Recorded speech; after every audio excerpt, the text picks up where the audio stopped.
Hi, welcome to Positively Sparking, a podcast on internet marketing, online productivity and business. Today I'm with Joel Harrison, expert VA and client manager at Positive Sparks, and we're going to be chatting through our favourite apps for the month of March.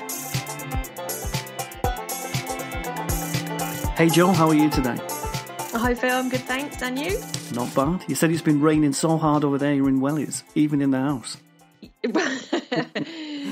It could possibly live in the house. My inside courtyard, where the water table goes up, it actually gets wet in there. So yeah, I could be wearing my wellies in the house. Wow, there we go. It's weird to think that in 3 months you'd be too hot, that you'd be complaining. Oh, about I know the heat. I will be, and I'm just in my new office, which is the second warmest room in the house, and I'm just thinking I'm going to be stinking hot up there in the summer, and I've got no window to open. So. Oh no.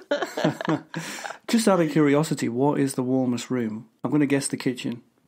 No, it's not actually. It's the living room where my wood burner is. Oh, of course. They're brilliant, Yeah. aren't they, wood burners?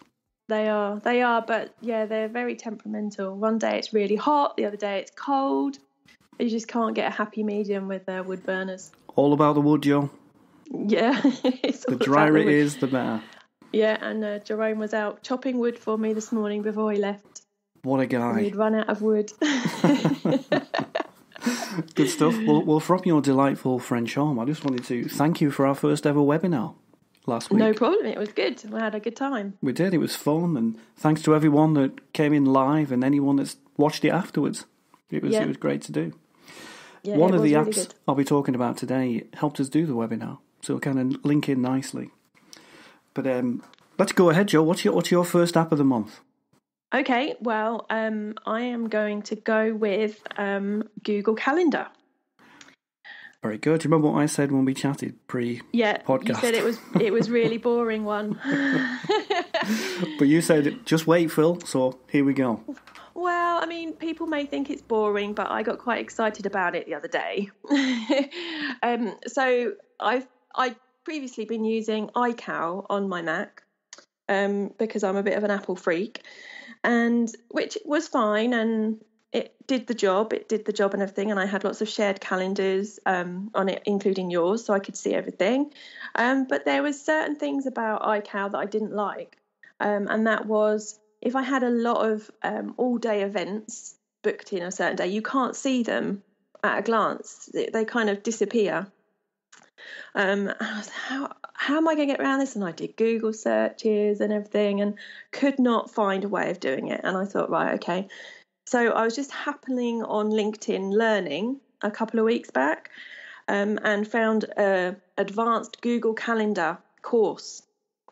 Thought, I'm going to watch that. And I watched that, and obviously I knew quite a bit about Google Calendar already. And actually the course taught me a few little things I could do with Google Calendar in the browser that I couldn't do with iCal. And I thought, I'm going to have to give this a go. So basically, it looks very similar, obviously, to iCal and any other calendar app that you use. But there are a couple of labs which you can add to Google Calendar, which they don't bring out new ones anymore. But there's a couple on there that are really handy. And one of them is a world clock, which I find really useful. It's right next to my calendar now. So I've added all the times in different places, like all the America times, which really confuse me. Yeah, there's so many. I know what you mean. And I get a webinar invite and I'm like, well, what time is that here? So I've now got my world clock, which has Pacific time, Central time, Eastern time, London, Paris, and then a couple of others, Manila for James. So I know what time it is with James over in the Philippines. Yes. And also I have a client in New Zealand, so I've got hers on there. So I can just know at a glance by looking at my calendar what time it is. That's brilliant. But the best one is one which is called Hide Morning and Night, which stops the calendar from scrolling up to midnight and stuff. So I've literally just got my working day on the screen and it doesn't scroll. So I can just see everything in the window. So it literally stops the calendar from scrolling past 9 o'clock in the evening, and then it starts at 9 o'clock in the morning.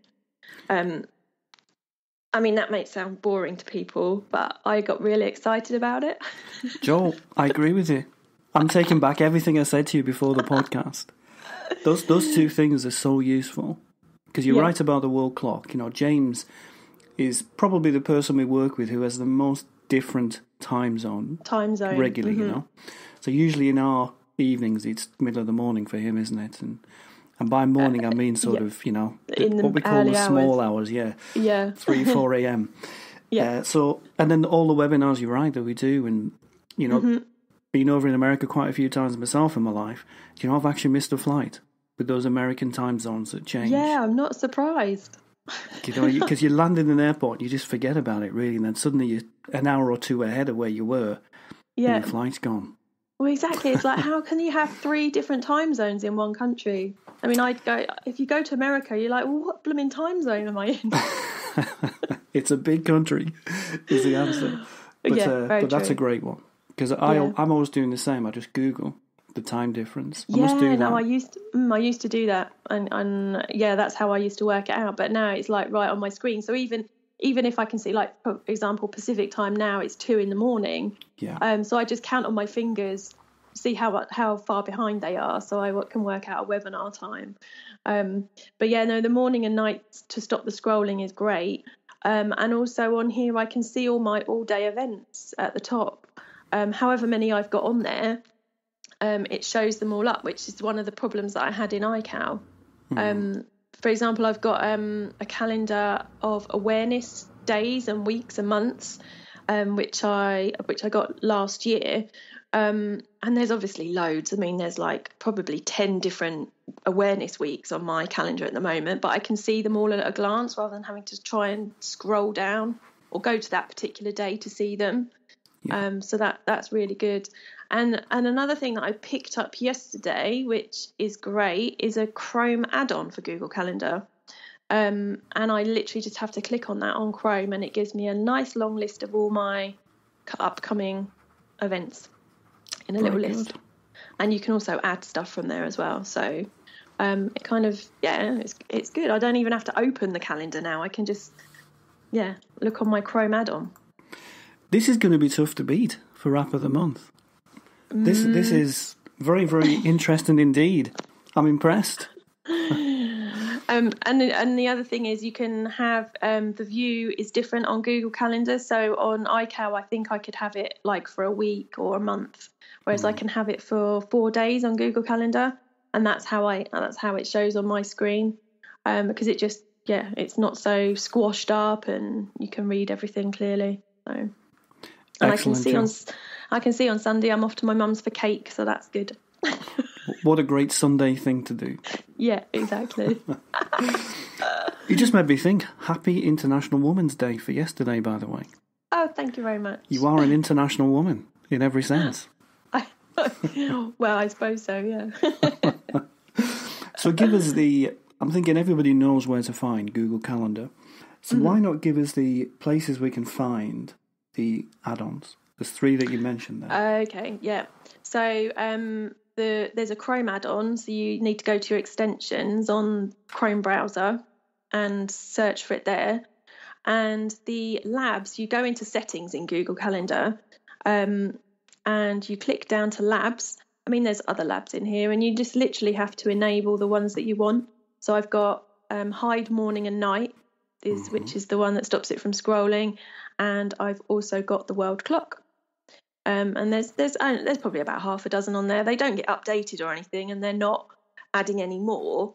But those 2 are specifically quite good. You can have a background image. You can jump to a certain day. I mean, none of those are really interesting for me. But so yeah, and Google Calendar you can find at calendar.google.com. Fantastic. So there we go. Not only have you've mentioned an app, and I said it was boring because everyone knows it, but it's like, what was that program on Sky that we used to get? Pimp Your Ride. That's what you've done to Google Calendar. Yeah, I thought that yesterday. That's what I was going to say. I've pimped it up. You have. That's it. We'll have to give you a name, something like Exhibit, Joe Zibbit or something. Oh dear. Great stuff. So I'm going to try and compete with that and probably fail. So Okay. do you remember a couple of months ago, and I chatted about an app called keywordtool.io? Yeah. Mm-hmm. It was something that helped us find good keywords to target for SEO or pay-per-click. Mm-hmm. So another variation of that I've been playing with is something called Longtail Suggest. And the site is longtailsuggest.com. Mm-hmm. And this app is dedicated around finding long-tail keywords. And just to describe what that means, we have two types of keyword. We have short tail and long tail. And short tail keywords tend to be very specific. So, for example, hotel in Paris is what we would call a short tail keyword. They tend to be high traffic and really 2 or 3 words, no more, that ask for a specific thing. Mm-hmm. But as the web has progressed and people are finding it easier to type in longer questions, then long tail keywords might be something like hotel in Paris near the Louvre. Mm-hmm. Could be something even longer than that, like 5-star hotel with pool near the Louvre. It's probably a more contemporary search that we find online. And long tail keywords tend to be much lower traffic because they're very individualized by the way we ask and say things. But they're also very useful to us because they allow us to target keywords that perhaps we are more relevant to because they're more descriptive. And so Longtail Suggest will take a seed keyword and find lots of long-tail suggestions based on that keyword. The great thing about it is it finds quite a lot. So, for example, as we started to chat on this podcast, I was a little naughty and I was listening to you, Joe, before you asked me. I kind of went off and I typed in virtual assistant into the app. Yeah. And since, whilst you were chatting about Google Calendar, it's found 410 suggestions based on virtual assistant and is still going. Oh, right. Yeah, it's very popular keyword, I think. It's a very popular keyword. You're right. But and in there, I fully accept that all 410 are not relevant to you. But in there will be some great keywords to consider, probably primarily for content. I think the power of SEO is diminishing, and where keyword research used to be a great thing to do to bring consistent traffic to our site, I think that SEO and organic marketing is still important, but it's not something we can build a business on. So where tools like Longtail Suggest are great, from my point of view, is that they are a great place to find good content suggestions. So if you were to download what is now 414 keywords, in there might be great sentences that you could build a blog post around, or a webinar, which you've started to do now, or anything of that kind. And because we're targeting a long tail keyword, that piece of content has a great chance of ranking quite well. So I think people should go and have a look. If you're searching for content ideas, why not go from keywords as much as anything else? Yeah, that's a good idea. So how do you find your content ideas as such for your website? You mean the blogs that I write on my website? The blogs that you write, yes. I don't really do any searches, to be honest. I just write what I want to write. The rebel, I like it. I come up with some. It depends how I feel at the time. My last blog post was about LastPass. It was. Because I thought that was quite relevant to the story a couple of weeks ago about the some password obviously been leaked, as it happens all the time. That was a story a couple of weeks ago. So I kind of go with what I'm feeling like at the time. I don't really do a lot of searches. It's probably not a good idea to do that. But Which is funny, you say it's not a good idea. I'm the same. I write about what I'm doing in that week. Yeah. For the e-shot. So it's not like I go out like you and find something new. It's more, okay, what's the podcast this week? What have I been doing for clients this week? Because often that's very current by doing that. But what is probably a good idea for both of us is to kind of get an idea and then search for keywords that we should perhaps look at including, even if it's for a paragraph heading or something like that. Yeah, exactly. Cool. Great stuff. We'll do that. We'll do that. What we'll both do is try that and see if it helps in any way. Yeah, exactly. Yeah, see what happens. See what happens. Great. So what's your next app, Joe? Well, I'm actually more excited about this next app than I was about Google Calendar. Whoa. And it's funny because I only found it yesterday as I was testing lots of apps yesterday. I found this one and I was like, oh my God. I just crossed everything else off the list that I'd been looking at. So my next app is called Toby. And apart from it being the name of my best friend's husband, I don't know why it's called Toby. It's I don't know at all. It's basically a tab manager.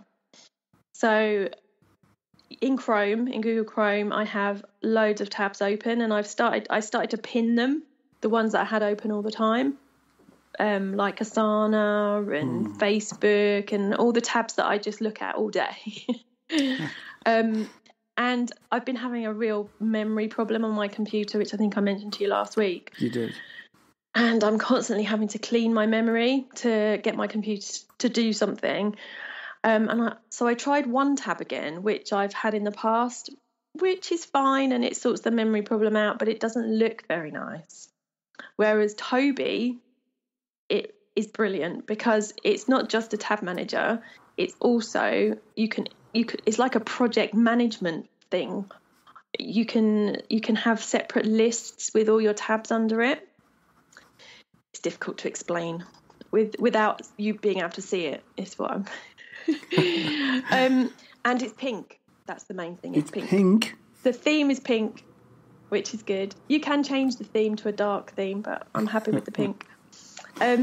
Okay, so if I explain to you what I've got on my screen. So I've got a new tab open, which opens up Toby, and it's a list. I've made some lists in there yesterday, and so I've got communication, and I have tabs under there for webmail, for my email, and WhatsApp. And then I have a project management tool, so I've got list, sorry. So I've got Asana under there, I've got Google Calendar, I have a content curation list, so I have my Feedly tab under there and my Zest under there, which I've mentioned before.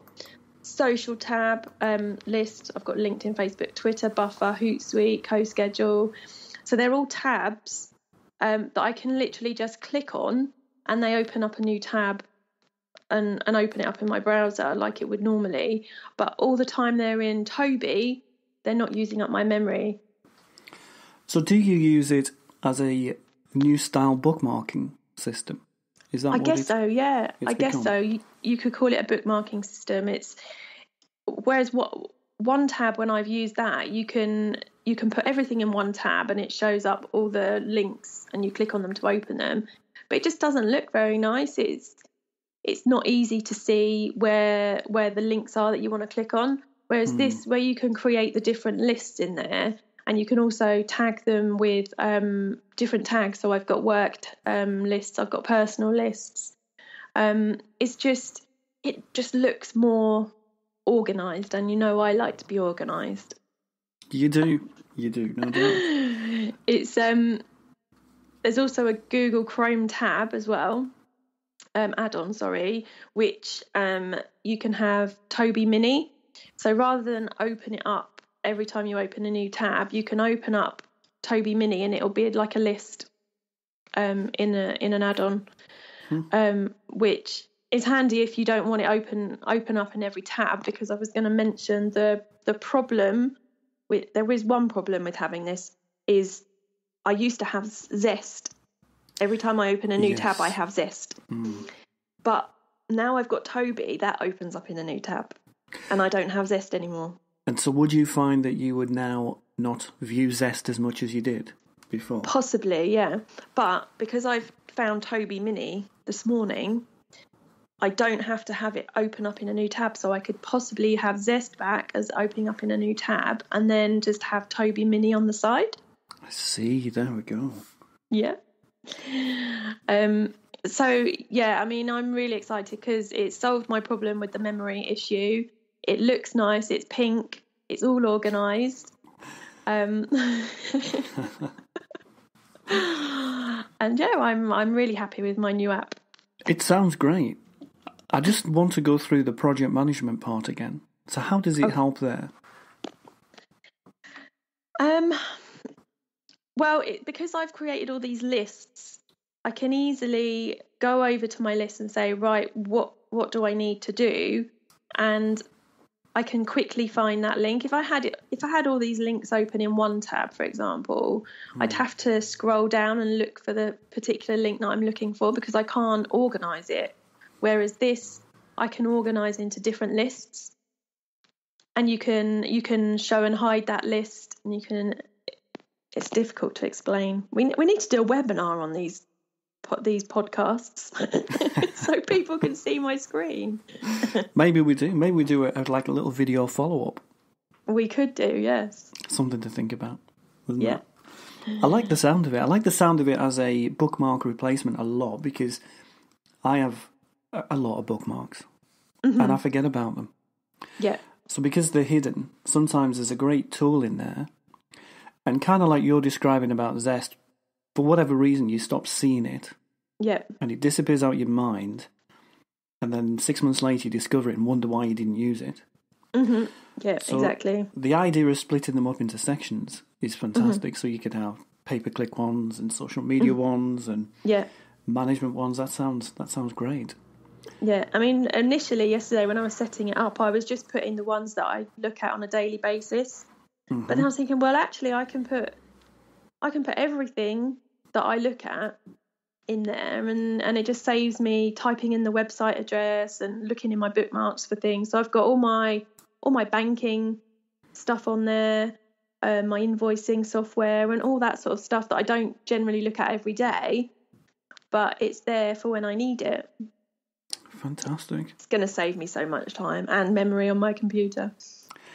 Is it possible for you to set up Toby's for other people? I don't know. I don't think so. I probably could actually, because I have your Chrome. I have your Google password. I can log in as you. Yeah, I could probably try. That's interesting. We'll talk about that later. But I think that's a good one again. And you only found this yesterday. You're like a bad kid at school who always pulls through with an A grade. Yeah, I found it yesterday. Because I'd already thought of Google Calendar, and then I thought, I need another one, but I need a new one. I can't just do another boring one. So I spent most of yesterday looking at all these different apps and tools, and it was brilliant.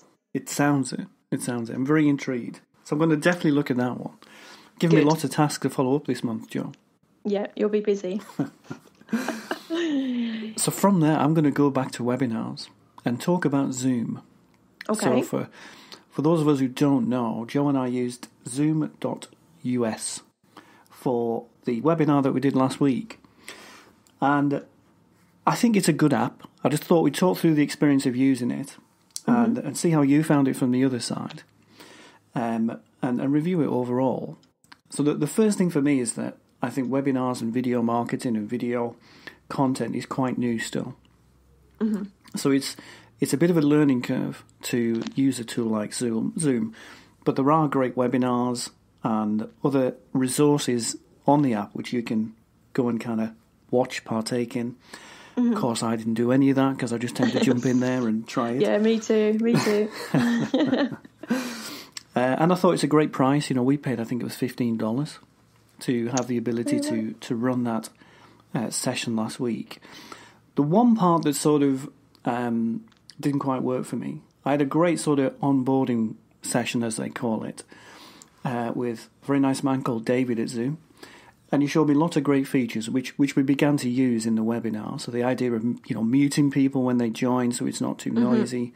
Yep. And bringing you in as a co-host and recording it to the cloud, which are all fantastic things that Zoom offer. I think the cloud recording particularly is a wonderful thing because all you and I had to do was wait for the link. Yeah, exactly. Brilliant feature. The one thing that I didn't like was that I felt that whilst David offered me lots of great tips, he was also there to upsell me to the webinar package. Yeah. Which is an extra $40 a month. That's a lot. It's a lot, isn't it? I agree. And if we're doing one a month, that's a lot, isn't it? Exactly. Yeah, if we're using it all the time, it's a different thing. Yeah. And we actually ran the whole webinar as a meeting anyway. We didn't really need to upgrade to webinar status. The only difference that the webinar option brings is it requires people to log in. So you then gain their details. Oh, right, okay. And it's also better for running bigger groups. If you had 100 people, it's probably the way to go. And then $40 isn't as tough to do as it was for us in our first session as such. Overall, a great experience. We'll definitely use it again. And I know for myself, I've got some training to do this month. And it'll be a great resource for that because it means we can record the sessions, hand them over. You can come in as co-host as well. So on the training side, it's actually opened up lots of possibilities for me. We looked at quite a few. I know I probably compared 7 or 8 different video recording options. And I do think they offer the best value, as provided you don't upgrade. How did you find it as a co-host? The best thing about it was, even though my face was on screen on the actual webinar, when we watched the recording back, it wasn't there, which is great. There we go. It was good, and obviously, like you, I didn't follow any of the instructions beforehand, so I just sort of taught myself as I went through, and we had a couple of unmuted people, the first 2 people that came in. We did. And had a bit of a chat, which wasn't planned, but now we know for next time we can make sure they're muted. But otherwise, no, I mean, it was really easy to use. The chat was easy to sort out. I think it was good. I didn't have any issues with it apart from being on the camera. Which didn't turn up on the video. Which didn't turn up on the replay, no, good. I wonder if that was because it was my account. No, I think what it was, I was on there, but only when I spoke. So I wasn't shown on there all the time, like I was in the webinar. Actually live, our 2 faces were at the top. But actually on the recording, it was just the person that was speaking. So it was mostly you, and you just saw me at the beginning and the end. So the next challenge has to be that you run the content part of the webinar. No. We're going to keep talking about that. Okay, not next month. Good stuff. So if you're interested in Zoom, have a look, zoom.us. Really easy app to just jump in there and have a go, as Joe and I did. But a lot of possibility. It's kind of one of those apps that I feel like I'm using 10% of it. That's what I feel like. So I'm sure we'll learn more as we go. We will. So Joe, what's your app of the month? My app of the month has to be Toby. Yeah, it does sound good. Yeah. And I'm not sure I gave you the URL for it, so go for it. It's gettoby.com. Gettoby.com. 2 T's in the middle. Is that right? Yeah. And you can obviously also search for it on Chrome add-ons as well. Sure. Extensions. Definitely. I always struggle with 2 letters of the same type beside each other. Yeah. In the middle. Yeah. But there we go. Great stuff. I'm actually going to agree with you. I think your 2 apps were great this month. Oh, cool. So, well done. You've destroyed me this month. Yeah, I'll see if I can install it on your Chrome and see what you think. That'd be a great thing to do. Wonderful. What are you doing the rest of the day, Joe? I'm going to play with Toby. Hopefully you don't mean your best friend's husband. No. Luckily he's in the UK. No, I'm going to play with Toby, the project management tab thing. Great stuff. Brilliant. Well, thank you very much for being here as always. And we'll chat again soon. No problem. Yep, speak to you soon. Cheers, Joe.